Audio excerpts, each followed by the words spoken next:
familiarize yourself with the pitching wedge. You can do a lot. You can de-loft it into a 7-iron if you wanted. But by learning to get used to one club, again, you keep the game really simple. If you use a 5-iron, then use a 7-iron, then a 9-iron. But the practicalities of this is that people would like, well, I don't know which one to choose. The confusion would really affect their ability to chip. So I find if you keep it really simple, chipping will be so much easier. But I think as a great starting point, you'll generally become a much better chipper if you get used to a pitching wedge and practice 3 different heights. I have a children's slide. Obviously, there's a ladder going to the slide.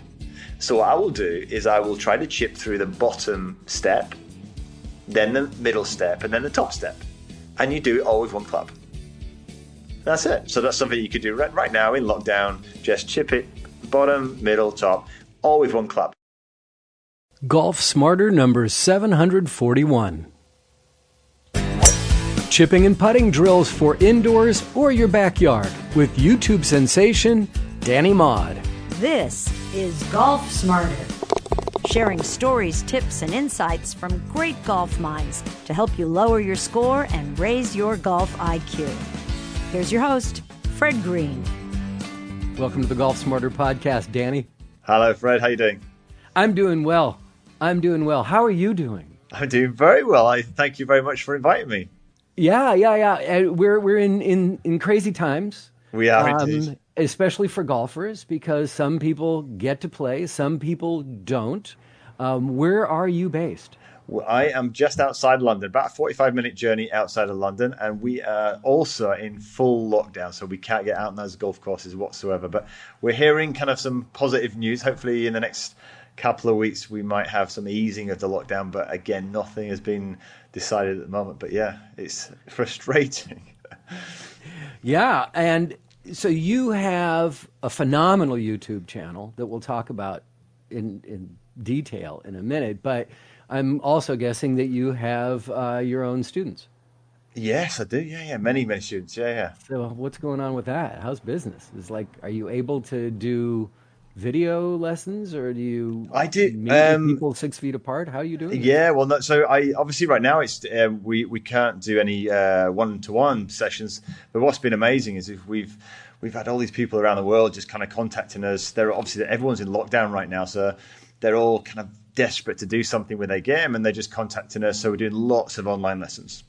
Yeah, and I've been surprised actually, because up to now I've done a few, but I really like that kind of face-to-face kind of communication. It's much more fun, and you get to know someone a lot more. But obviously, you have to adapt in these situations, and people have been contacting me, and I've been really surprised at how useful an online lesson actually really is. Tell me more. Well, I mean, the advantage of I've found is that when somebody comes and they send over a video, you give them a full analysis. Obviously, you find out a little bit about them as well, and we usually try and communicate in an audio fashion through an app. And when you're given a voiceover of the golf swing, and the nice thing about it is that they've always got that to take away. So in theory, they've always got this kind of video lesson that they with my voiceover that they're able to take away. And if they forget anything, which they often might do in a private lesson, they've always got something to refer back to. And that's the feedback we've been getting, and it's been really it's been surprisingly good. Is it as good as a real thing? I think time will tell. It's very early days. But it's surprised me. Yeah. Well, I think that the world's going to be very different from going on. I mean, how we talk about pre-9/11. I'm sure even in other parts of the world, not just the United States, but pre-9/11 and then post-9/11, especially when it comes to travel. Absolutely, right? Yeah. And now there's going to be PCAC, pre-COVID, after COVID, the pandemic, what are we going to call it, or how are we going to refer to it? But there's just going to be, remember life before that, yes. Yeah, and I think that what's happening with online chat and video conversations and video lessons, that we're going to find benefits in these things. And then with 5G coming along, it's going to make things so much easier. 5G is going to be amazing. It's not going to be dangerous. Absolutely. But it's going to be amazing. That we're going to find new ways to teach and learn Definitely. And work together with people on a one-on-one basis without touching them. Yeah. I think that it's going to be the fact that it's working for you. Pay attention to that. Yeah, no, absolutely, and I think it's introducing people that wouldn't or would maybe have been a bit fearful of technology, are almost having to embrace it because of their passion for the game and their desire to get better. They've almost been forced into embracing it, and then been obviously surprised at how simple it can actually be. As well. So no, I think it's absolutely brilliant. And I think certainly right now I see it as something that could really complement, unless if someone comes to see me privately, you can then keep working with them remotely as well. Yes. So I think it could really complement a private session. Yeah, there are some teachers, some lessons in various aspects of our lives that won't translate as well, but making it work on golf, because golf to me is the perfect social distancing sport. It is. Right? Yes. You're wearing a glove. Yeah. You're never more than 6 feet near each other. One's in the trees, one's on the fairway. Yeah, exactly. But you're walking, so that's healthy, and you never touch anybody else's stuff. No. You don't have to. No. And now the people are playing with. Okay, so what? Are there any courses and you're hearing things about how people are doing? Are they like pulling the cup out? Yes, yeah. So they turn the cup upside down. Yes, so, I love that idea. Yeah, turn it upside down. They're taking away touch points, so they're taking away bunker rakes. Some are taking away the flags completely. Wow. So you just literally take away all the. You take away the flags. You got to aim at something. Well, you just aim at a green. You know, they're saying, well, if you want to aim for the middle of the green. Just aim for the middle of the green. Yeah, forget about it. If you want to get on that golf course, just get out on the golf course, aim for the middle of the greens. And so wait a minute. Let me ask you, because I'm really good at getting sidetracked. Is that a good piece of advice for a golfer? Forget about the stick. Aim for the center of the green. Oh yeah, without a shadow of a doubt. I mean, what was it Nicholas used to say, didn't he? Anywhere in the middle of the green, and you're going to be pretty close to the flag. The only thing I would say about that is I think when you have a target that's a bit too general, it can doesn't help people focus enough. But I certainly think aiming specifically for the middle of the green, absolutely. For most golfers, that would be a perfect place to aim, whether the flag's there or not. Is pin seeking for middle and high handicappers just a dangerous approach? Yeah, it is. Would I advise against it? Do you know what? I think it depends what you enjoy about the game. I've got a friend of mine who loves playing golf and loves, if he fires it into 10 bunkers but then nails one next to the flag, he's a happy man. So I think it depends what you enjoy about the game and what you take out of it. If you want to score better, yeah, it's probably not advisable to go for seeking pins. But if you want to have some fun and leave the golf course a bit with a big smile on your face, and that's what you enjoy, then you go for it. You seek a few pins out. So with flags being front, middle, back, yeah, of a green, should if the flag's in the back, it's in a back left corner. Yes. Should you aim for the back center of the green or just dead center of the green? How would you advise? Okay, so I think it again depends on your level of consistency in terms of distance control. So if you're somebody who is pretty reasonable, you're not going to hit it way too far. You're not going to suddenly hit a shot that's going to be another 15 yards further with your irons. Then you could quite comfortably maybe go towards middle to back. But again, I just wouldn't advise it. I think there's very few golf courses in the world that have huge greens that you're playing on. Whereas if you go into the middle of the green, you're not going to be too far away. So I would say for the average handicap player, in the middle of the green, and you're going to be really close. Within reason. Then it's a matter of just having a lot of practice on your distance control on your putts. Yeah. Absolutely. I mean, I was watching something on. We got plenty of time now, haven't we? So I was watching something on YouTube with I think Tiger Woods' dad, and Tiger's dad was saying how he taught Tiger from the green backwards, and he said, "Look, I'm going to make sure that you have the most amazing short game first, and then we'll develop the other part of the game later." And certainly in the modern game, they've been talking about how important driving is, and you can clearly see that with the stats on tour. But I certainly think the short game, there's more things that get the players leaving the tour because of their short game rather than their long game. The best players in the world seem to, if they're going to quit the game and go into commentary and whatever, it's usually because they can't putt anymore, not because they can't drive anymore. So I think, putting is That's a good point. Huge factor. Yeah, I know that I have a couple of practice putting drills before a round from me, which, a lot of little short ones. Yeah. But I'll just putt to the opposite fringe, just to give myself, get it to the fringe. That's it. Now just get this one short of the fringe, get this one just past the fringe. Absolutely perfect. Thank you. So it's just an idea of what does it feel like to hit it that far? Absolutely. Because I hate leaving those short. That's 3-putt area, right? When you have a long first putt, if you don't get it close on that putt, you're in 3-putt area. Yeah, Absolutely. I think that's I think certainly distance control is a really good thing I think one of the things I've said to people, if you don't have distance control when you arrive on the first green, it's really difficult to then suddenly get it. Distance control, in my view, is kind of it's intuition. If I throw a ball to you right now, I don't think about distance control. It's built in my intuition. So I feel like you have to train that intuition before you play, so that you can walk to a golf ball, stand up to the ball, look where you're going, and just hit the putt. If you stood over the golf ball thinking, "Oh, this is a fast green, I've got to make sure I don't hit this too hard," or "This is a slow green, it's uphill, I need to hit this a bit harder." If you're thinking about those things, I think that uses a part of the brain. If you start to be, you're using too much of the conscious part of the brain, and that's where feel isn't. You don't have any feel that way. So certainly training that intuition is really, really important. Excellent. And you're doing that, by the way, when you do that putting to the fringe. Thank you. Yeah. I've talked to a lot of teachers. I'm going to take a quick time out here because this episode of the Golf Smarter podcast is brought to you by Omax Health, makers of Cryofreeze Pain Relief Roll-On. So this week's episode of Golf Smarter Mulligans is about health and fitness. Interestingly, in 2008, when it was recorded, we didn't have CBD as an option to relieve pain that comes from playing golf.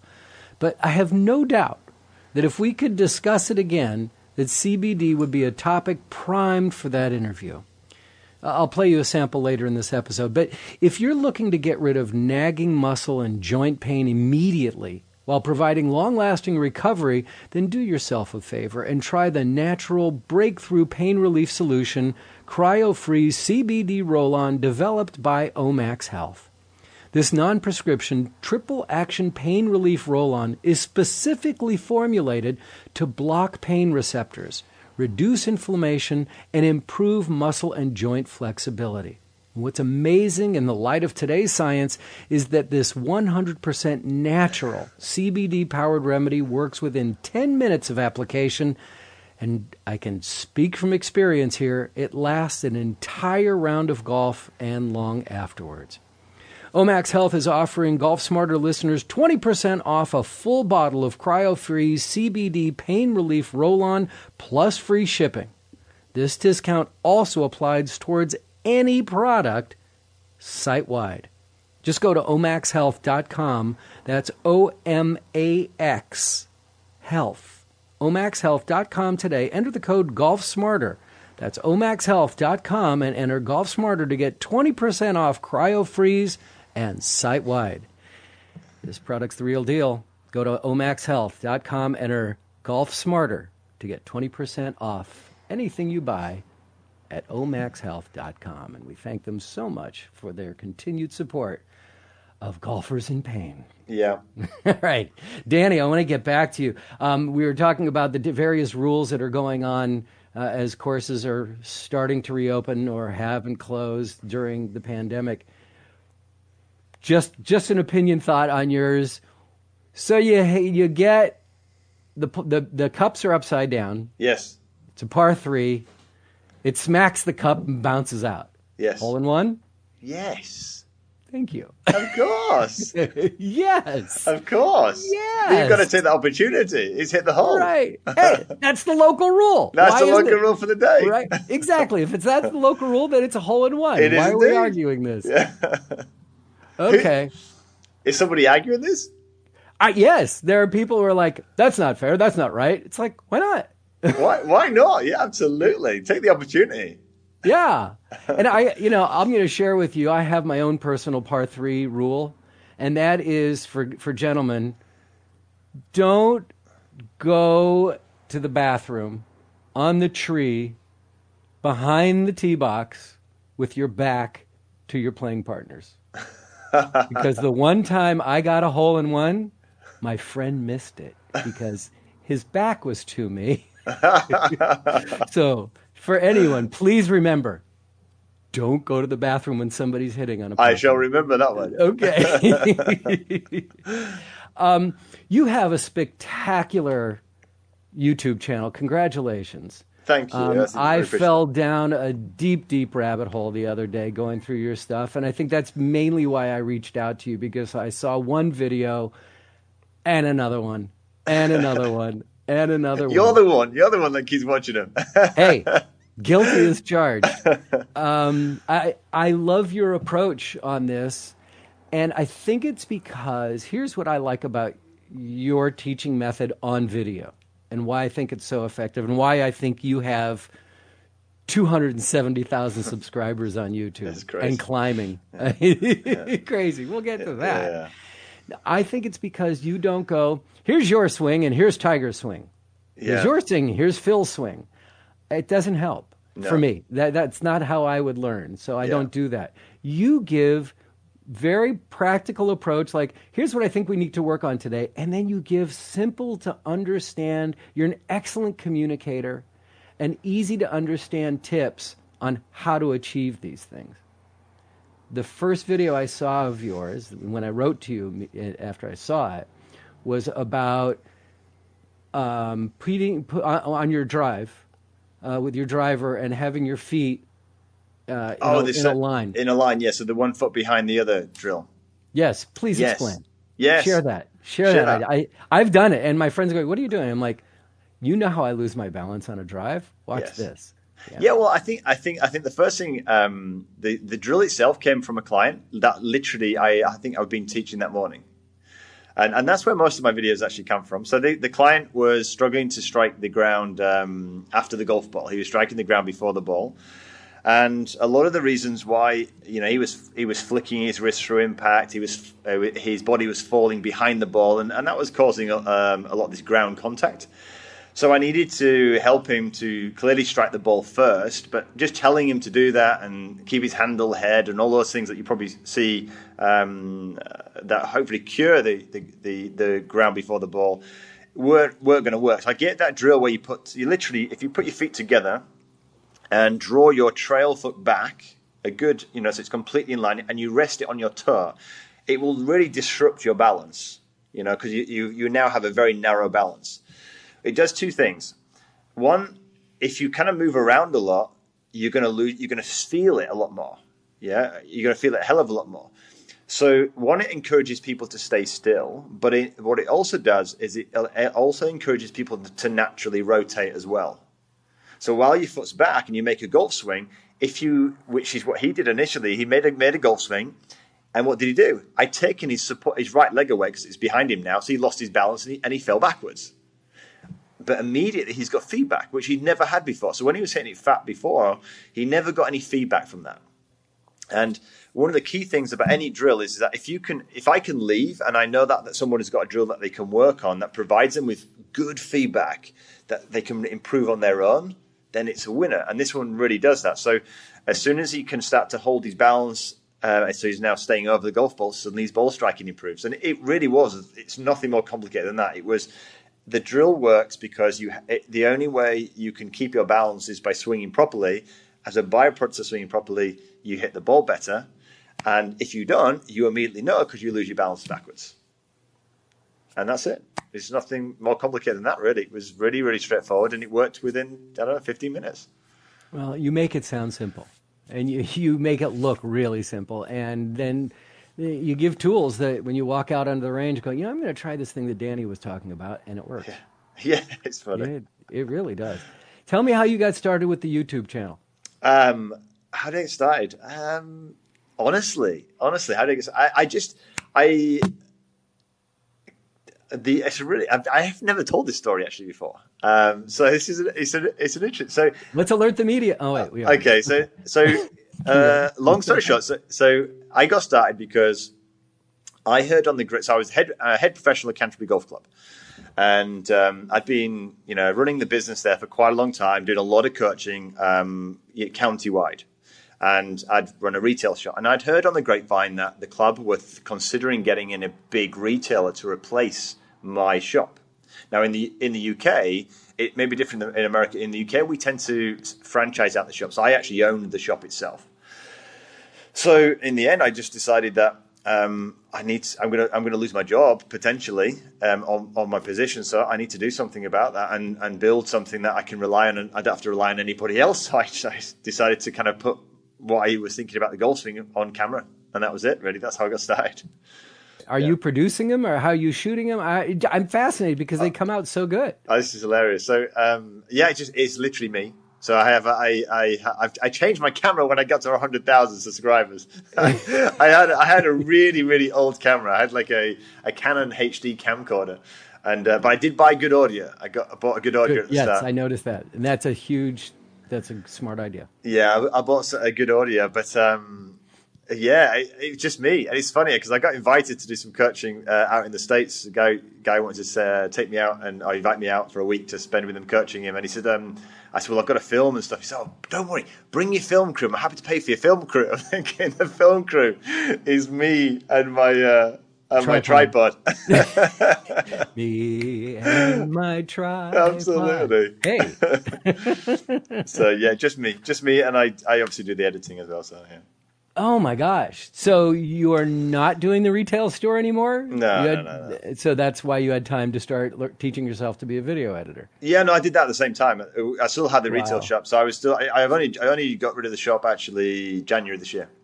Mm-hmm. So it was a lot of late evenings, kind of learning it and learning how to edit and just learning how to film and just. I mean, to be honest with you, I think it's very. I feel it's amateurish at times. It literally is just one shot. There wasn't any kind of fancy camera angles or multiple cameras working. So it's very, very basic. Well, you know why it works? Because you're a really good communicator. I appreciate that. That. I mean, that's why it works. Everybody, you can have lots of cameras and jibs and booms and drones and things flying all over. But if, content is king. Yeah. And if you're not connecting with audience, they wouldn't be subscribing. And I appreciate that. You are definitely connecting with the audience. We're going to talk a couple more of these videos that I've seen and I want to get your audio take on, but we're going to take another time out. We'll be back right after this.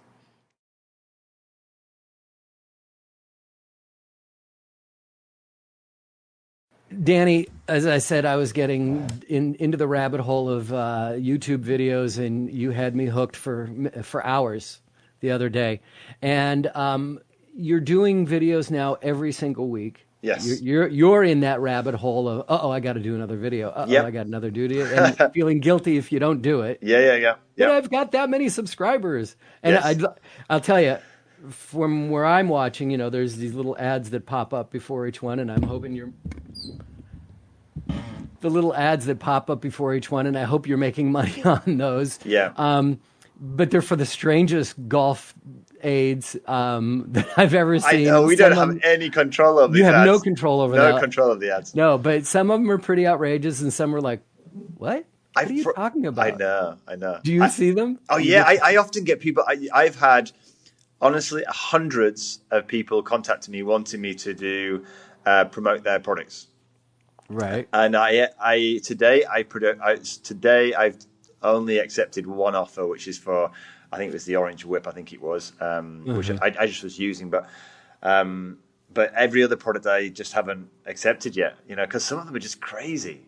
Right. Crazy. But they're still on your videos. I know. So they're associated with you, and it's not an endorsement. That was not an endorsement. Yeah. I don't know what video you just saw, what product you saw, but we're going to work on something else today. So you get into your videos, and you give, especially right now, you're giving indoor tips. Yes. On things to practice while you're sheltered in place. Let's share a couple of those. I love the ideas. I love what you were doing. So can you share a couple of your favorite indoor tips? Favorite indoor tips. As we're waiting to go back out on the golf course. So I would, So I think the thing is, I think I started off by giving imagine, there's all these people doing fitness videos. There's fitness workout in 30 minutes. So I think sometimes what you can do is you could think, okay, well, if I'm going to practice for 30 minutes, divide that 30 minutes up into putting, chipping, then maybe maybe do some irons. And if you've got a net, maybe, pick out a driver as well. But try and get a nice balance in 30 minutes and just keep it as a slot, maybe 3, 4, 5 times a week. So with putting, it would be just a case of, I think, stillness, so setting up some routines. I would stick with that, nothing more complicated than that. So practice a routine where you maybe have, I call it my 1, 2, 3 routine, which is take 1 look at your target, 2 go back to your ball, 3 hit it, and almost have it as a nice kind of pace to that. If you go on Google now, you'll check out a metronome. You can actually have you can just download it. It's completely free, and you can set the pace of your routine up using this metronome. And that's a nice, simple routine you could set up and you could practice. So when you get out on that golf course, you've now trained a nice system. So you don't, again, all these things mean that when you go out and play, you're not thinking too much, which is really, really important. Chipping, nice and simple with chipping. Chip one-handed. What? Chip with your trail hand. Simple as that. Yeah. Why? Well, on practice, you're talking about. Yeah. Well, okay. Do you know what? So when somebody comes to see me and they cannot chip at all. Mm-hmm. As long as it's the dominant hand, I will literally get them chipping one-handed, and they will automatically, 9 times out of 10, chip better one-handed than they do two. Simple as that. And the reason being is one, you don't have as much control over the wedge when it's chipping one-handed, so you actually use it. You actually use the weight of it. Mm-hmm. So if you use the weight of it, you use the bounce of it. So you start to get the club actually swinging freely a lot more. So and then if you've got a half decent wedge, the club itself, the wedge starts to work more effectively. Whereas a lot of people, when you've got 2 hands on the club, you're controlling it too much. And when you're controlling it too much, you start to dig it in the turf. You start to do, you're just controlling it. You're just not allowing the natural flow of the club to work. So when you say controlling it too much, you're talking about tension. You're talking about squeezing the handle. I'm talking about squeezing it, not just squeezing it, but I'm talking about directing it as well. So one of the key things with the handle is if you play it, which a lot of people do, they play it almost like a cricket drive. They drive the handle towards the target too much because they've been told that they have to have the ball back in their stance, their weight forward, and their handle forward. And what they do is they drive the handle forward, which the problem when you do that is you get the leading edge presented to the turf, and we want the bounce. For those of you who maybe don't know what the bounce is, you've got the sole plate of the club, the leading edge, the sole plate, and then that flat bit at the bottom is what we want to be gliding through the turf. And if you've got the handle forward, that flat bit is angled now upwards. And the leading edge now is angled into the turf. So unless you strike the ball first, you're gonna really hit it fat. So there's the first thing. The second thing, if you can imagine this, is if you've got a huge angle in your wrists, an angle in the club, then you've made the club shorter. So when the handle drives forward, now there's this huge angle. I don't know if you've ever experienced this, but you'll see a lot of bad chippers, their knees drop through impact, and they start to get this kind of like dippingness, and as they fire their hands at the golf ball. And a lot of that is because the club is too short, because there's too much angle in it. So when you let the club swing one-handed, it swings like a pendulum a lot more naturally. Much, much easier. Interesting. Huh. Let's talk about chipping around the green for a second. What should be the determining factor? Is it the position of the flag, or what am I trying to get to here? On which is the best club to use for chipping? Is it situational, or should there be a go-to club when you're chipping greenside? Really good question. So I think that all depends on what your current ability is. So I think if you are just your weekend kind of golfer, just kind of playing once a week, and you're not really practicing too much, then what I would do is don't make it complicated. If you need height, choose one lofted club. If you want the ball to run, maybe then have a running club. So let's say you... Wait a minute. When you say if you need height, okay, what is that in regards to what? Good question. So if you find that the flag is really close to you and you're in the rough next to the green, then choosing something like an 8-iron is not going to work. You can get it out of the rough, but when it comes out, the flag is going to be too low and it's going to run way too far past the flag. So when you have near flags and you're in the rough, then choose loft. Only pick one club, by the way. So if you can pick your sand wedge or you can pick your pitching wedge. But the key is to get used to just one club. I often suggest sometimes as well, regardless, I might say, look, get used to your pitching wedge. Don't select, no matter where the flag is, don't select any other club in the back. Just familiarize yourself with the pitching wedge. You can do a lot. You can turn your pitching wedge, but you can de-loft it into a 7-iron if you wanted. But by learning to get used to one club, again, you keep the game really simple. I found when I first passed my exams, the PGA exams, the PGA were teaching me if you use a 5-iron, then use a 7-iron, then a 9-iron. But the practicalities of this is that people would I don't know which one to choose. Mm-hmm. They go around a green, is this a 7-iron chip? I don't know. Is it I don't know what it is. And the confusion would really affect their ability to chip. So I find if you keep it really simple, just familiarize yourself with one single club initially, chipping will be so much easier. It limits you if you want to advance into getting it really near the flag. But I think as a great starting point, you'll generally become a much better chipper if you get used to a pitching wedge and practice 3 different heights. In your garden, I have a children's slide. And obviously there's a ladder going to the slide. So what I will do is I will try to chip through the bottom step, then the middle step, and then the top step. And you do it all with one club. That's it. So that's something you could do right now in lockdown. Just chip it, bottom, middle, top, all with one club. And then, hey presto, you've now got a chipping action. That's universal. Okay, so then I'm going to say why. So, and the why is in regards to high, middle, low. Yep. What help us determine which one we want to do. And I've been told, and I want you to follow up on this, either being right or wrong, is that you want to get the ball onto the green as soon as you can and let it roll to the hole. And so if the flag is on the opposite side of the green and you're chipping, that I would pull maybe an 8-iron there and let it, get it to the green quickly and let it roll for a long time. Yeah. Versus trying to loft that one up, and that's the thing that makes me nervous about using, opening up a pitching wedge to try to get it up in the air more is sculling it, right, hitting it right in the middle of the ball as opposed to getting under it. Yeah. So then it's but there's so many people who want to just try to float it up towards the hole and let it stop, and they're really not that good at that. No, exactly. So I think do you know what? If you'd have asked me, maybe a decade ago, I would have completely agreed just by doing that. I'd say, look, maybe use an 8-iron just to run it up if it's at the back, and then maybe just a lofted club.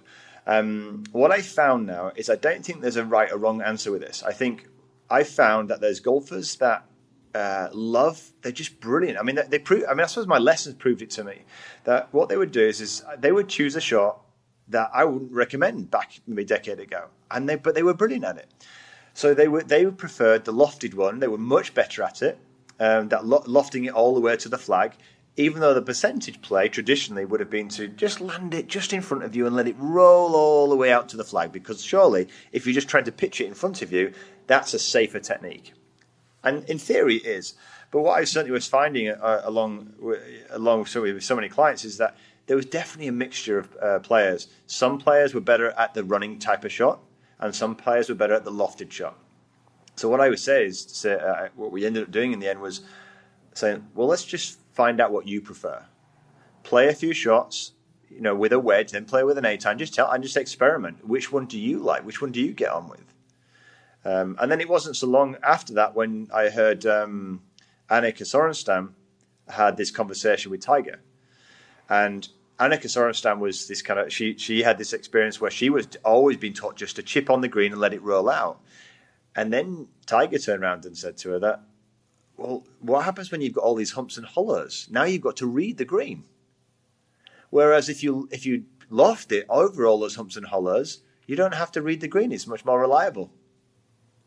Yeah, but you have to be that precise on being able to land it where you want. Yes, definitely. So there is an element. It's easy for Tiger to say. Yes, it is. So I think Annika. It is. You are right. You're probably right.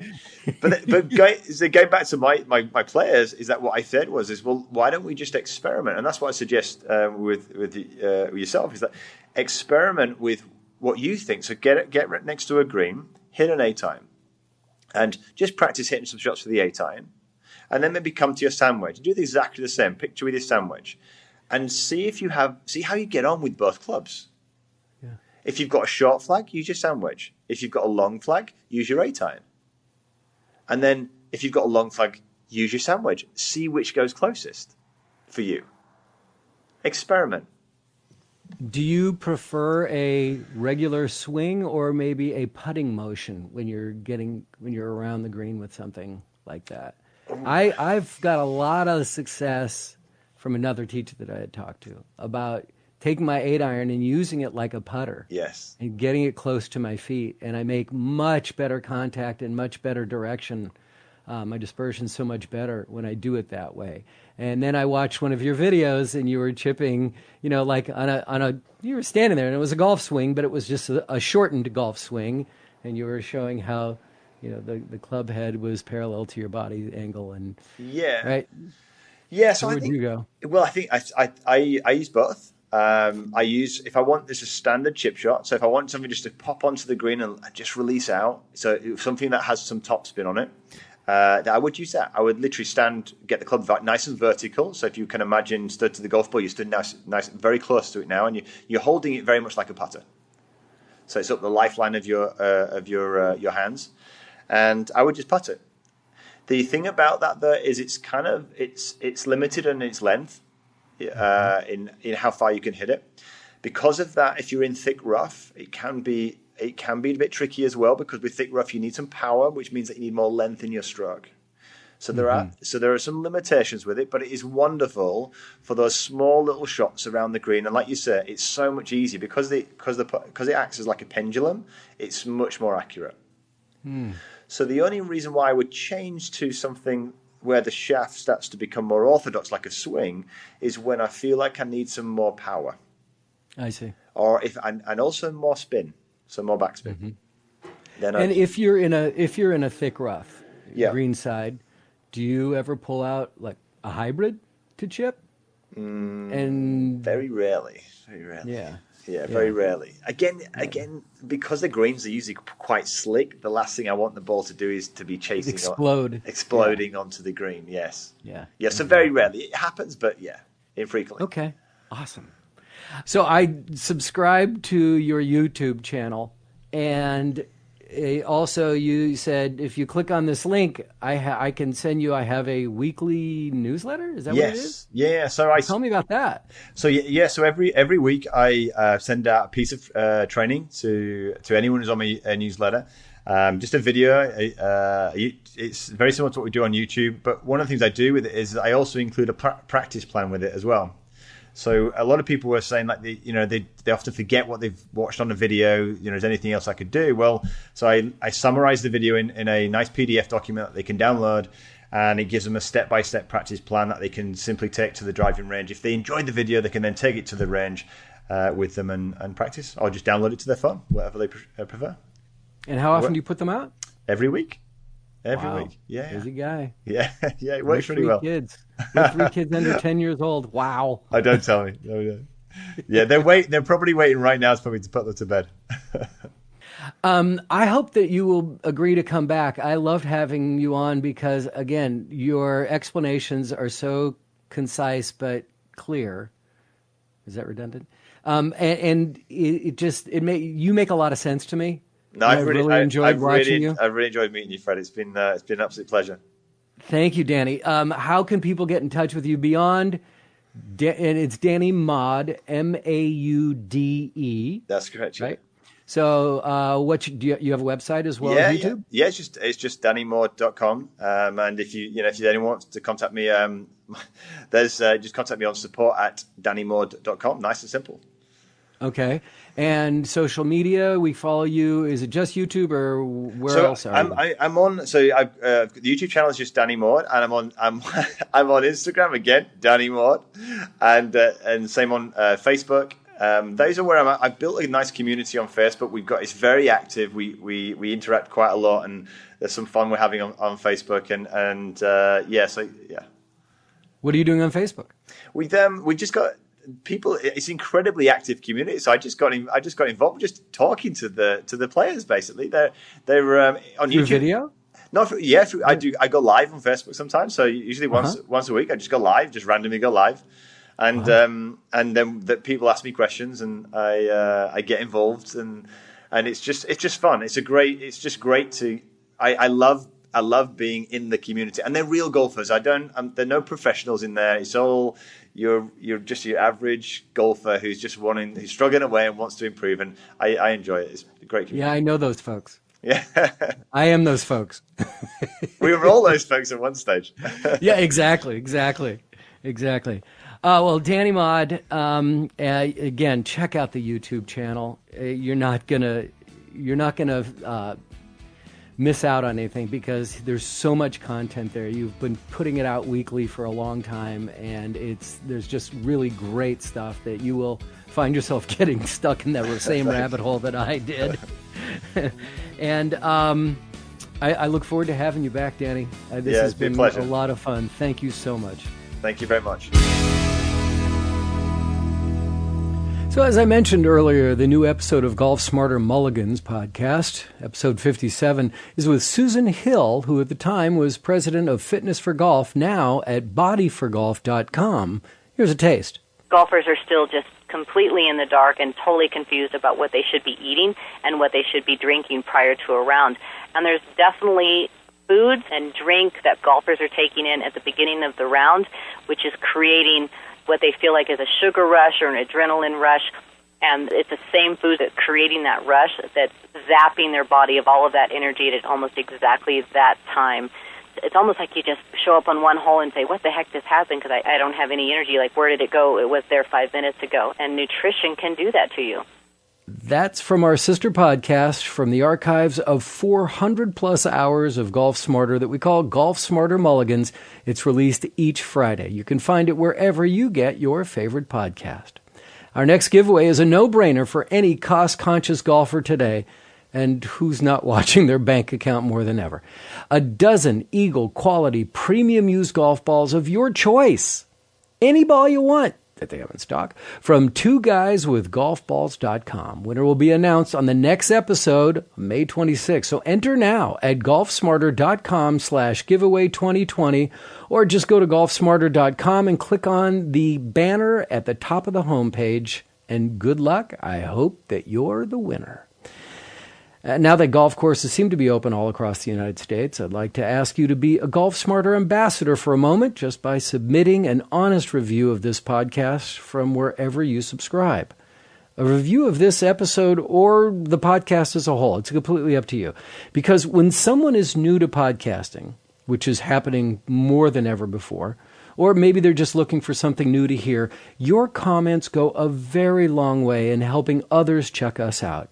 I appreciate your continued support and look forward to more opportunities to provide you with a different and varied approach to your game improvement. Please reach out to me on Instagram, Twitter, or Facebook at Golf Smarter. Read more about our weekly content on LinkedIn, or if you have any questions, comments, or suggestions for me, love to hear from you. Just click on the Hey Fred button at golfsmarter.com.